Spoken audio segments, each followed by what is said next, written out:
নমস্কার বন্ধুরা, আজকে একটু অন্যভাবে গাছ নিয়ে বলবো।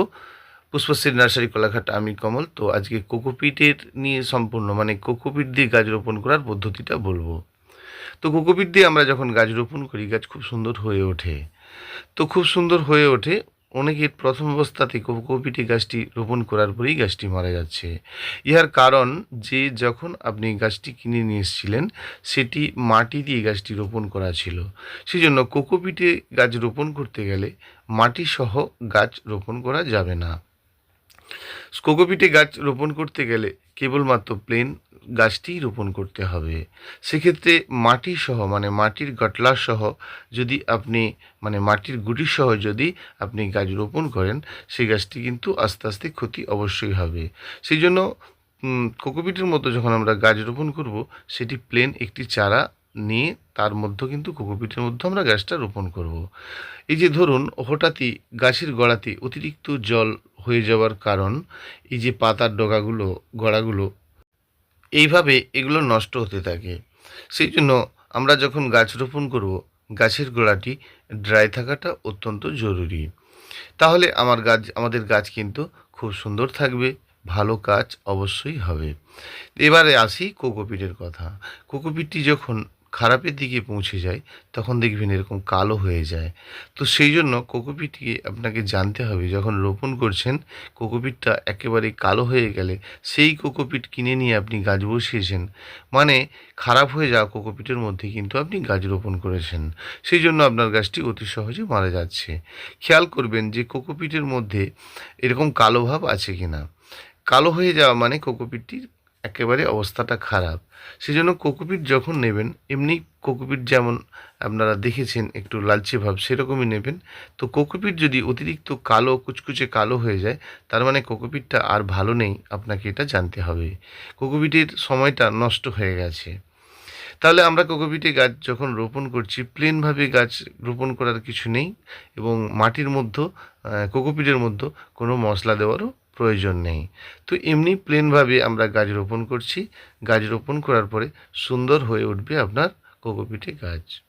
তো গাছ যখন আপনারা রোপণ করলেন, গাছ আপনার সুন্দর হলো। তো সুন্দর হওয়ার পরে কিন্তু আপনাকে মাঝে মধ্যে কোকোপিটটা ফেলে দিতে হবে, এটা জানতে হবে। এটি ফিলোডেন্ড্রনের গাছ। এই গাছ যদি আপনি কোকোপিটে করেন তো খুবই সুন্দর হবে। তো এই ফিলোডেন্ড্রনের গাছ যখন আপনি রোপণ করেছিলেন, তো এমনি প্লেনভাবে রোপণ করেছিলেন। একে যদি একটি মাঝে একটি দণ্ড দিয়ে তার সঙ্গে নারকেলের ছোবড়া সেই দণ্ডতে বেঁধে তারপরে আপনি ফিলোডেন্ড্রনের গাছটি তাতে একসঙ্গে বেঁধে দেন, তো দারুণ সুন্দর দেখতে লাগবে। তো সেই জন্য কোকোপিট আমাদেরকে দিয়ে গাছ রোপণ করার পরে 8 থেকে 9 মাস ঠিক থাকবে, তারপরে কিন্তু কোকোপিটটি ফেলে দেব। এবারে আসি গাছের খাদ্য বিষয় নিয়ে। যখন আমরা গাছে খাদ্য দিয়ে গাছ রোপণ করছি, সেক্ষেত্রে কিন্তু খারাপ। আমরা খাদ্য দিয়ে রোপণ করছি না, পরবর্তী অবস্থাতে কিন্তু গাছে স্প্রে খাদ্য দেব। তো স্প্রে খাদ্য দিতে পারি, সেটা অনেক রকম স্প্রে খাদ্য পাওয়া যায়, আপনি সেই স্প্রে খাদ্য দিতে পারেন, অসুবিধে নেই। সেটা 20-20, 19-19 এরকম ধরনের অনেক স্প্রে খাদ্য পাওয়া যায়, সেটা কিন্তু আপনারা অবশ্যই দেবেন।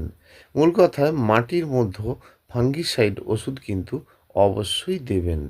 যদি গাছের মাটির ক্ষেত্রে ফাঙ্গিসাইড ওষুধ আপনি না দেন, বা এই কোকোপিটের ওপরে যদি ফাঙ্গিসাইড ওষুধটি আপনি না দেন, তাহলে আপনাকে জানতে হবে বাড়ির ভেতরে গাছ থাকলে সেটি ড্যাম্প হবে, এটা সাধারণ ব্যাপার। তো যাতে ড্যাম্প না হয়, সেই জন্য আপনার গাছে যখন আপনি স্নান করাবেন বা আপনি গাছের গোড়ায় মাটিটি দেবেন, তো সেটি কিন্তু ফাঙ্গিসাইড ওষুধ দিয়ে অবশ্যই স্নান করাবেন।